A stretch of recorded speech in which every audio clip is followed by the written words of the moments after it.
сөздүктөрдүн методдору боюнча clear'дан баштайлы. Clear'ды буга чейин жана массивтер жөнүндө, тизмектер жөнүндө айтканда көрсөттүм эле. Clear ичиндеги баардык ачкыч чоңдуктарын жок кылат. Мисалы мында бар дейли. D checked clear дедик. Print D деп койдук. Анан муну жүргүзүп коелу. Ичинде тазалап салды. Эч нерсе жок болуп калды ичинде. Copy сөздүктүн көчүрмөсүн берет. Көчүрмөсүн бергенде бул жөн эле муну көчүрө албастан такыр эле жаңы нерсе түзөт да.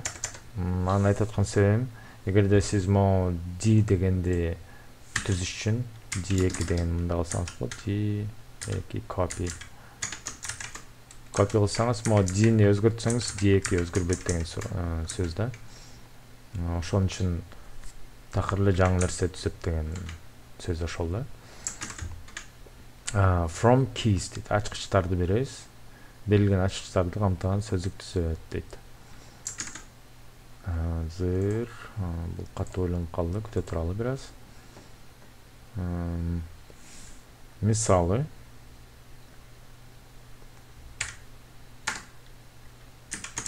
лист бар дейли.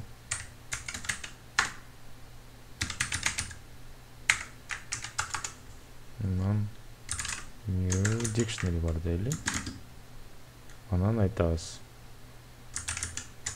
Tick деген өзүнүн Python ичинде ушундай дайындар тип бар, объект бар да. Ал ошол бардык ошол сөздүктөрдүн энеси деп коелу. Түпкү теги. Аны from keys деп туруп list деп берип коебуз. Анан бул clear кылды. Эң сонун. Азыр бул жака бир аз артка айталы. Биз эми могу жерден D-га мында ачкыч кошпогулу. Жаңы ачкыч кошуудамы да болбосо. Муну көрсөтүп берем сиздерге. Жаңы ачкыч коштук. Анан бул D2-ни жана D-ни көрсөтөбүз бул жерден. Ал эми жаңы new dictionary кандай болуп кеткенин, кандай болуп түзүлүп калганда чыгарып коебуз.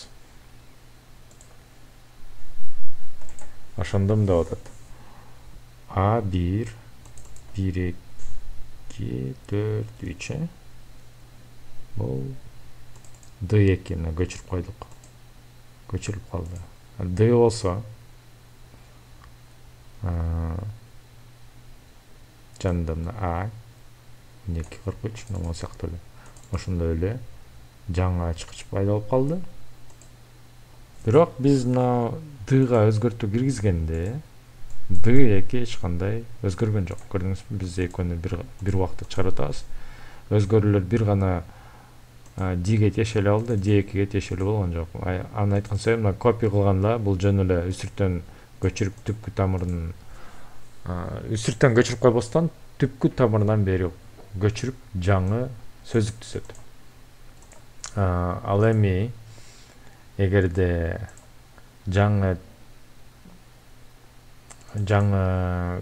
сөздүк түзө турган болсок, мындай массив болсо, ушул массивдин ичиндеги элементтер ачкыч болуп калат. Мына ачкычтардан жаңы тизмек, жаңы сөздүк жазып бер деди. Мына чыгарып койсок, ачкычтар берилди, бирок ичинде эч кандай чоңдуктар жок болот. None деп бош болот да. Ушундай иштейт. From keys get ачкыч беребиз.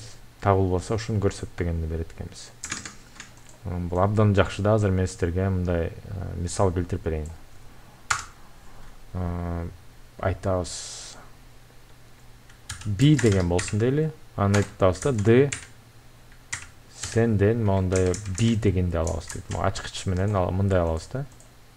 Ичинде чоңдуктарды. Анан айтабыз бизге ушул B-нин ичинде эмне келип тур, ошону чыгарып берчи дейбиз. Бул болсо мында бул D сөздүгүндө B деген ачкыч жок. Ошон үчүн key error деп атат. Ачкыч боюнча ачкычка тиешелүү ката чыкты дейт. Анда B деген жок деп атат да. Биз мындай болбосун деп маселени бир аз башкача алып койсоң, get дейбиз. B дедик экен, мына жерде жазылгандай ачкыч беребиз. Табылбаса ушуну көрсөт дейбиз. Анан берге айтып коебуз. Not found деп коебуз. Анан ушу B боюнча ичиндегисин чыгарганга аракет кылат. Аны жок болсо, мынауну B'ге жаздырып коет. Not found деп калды. Эгерде могу A болсочу, анда эмне болот экен? A деген ачкыч боюнча маалыматты алып бер дейбиз, сөздүктөн. Анда жакшынакай алып берип койду демек. Ошондо биз муну алдык. Эгерде ал жок болсо, мына чыкмак. Эмне үчүн бул маанилүү? Эгерде могу get message андай көрсөткөндөй эле түздөн түз эле барып айта турган болсок, программабыз кыйрап калат, токтоп калат иштебей. Ошон үчүн мындай коопсуз түрдө иштегенибиз жакшы да. Items дейт. Items дегенде ичинде мындай элементтерди жүп кылып берет да. Азыр мисал көрсөтөйүн. Мисалы бул цикл менен жүгүргөн абдан жакшы да. For мисалы key деп айтабыз. Key өзгөрмө болуп коебуз. Анан value деп коебуз.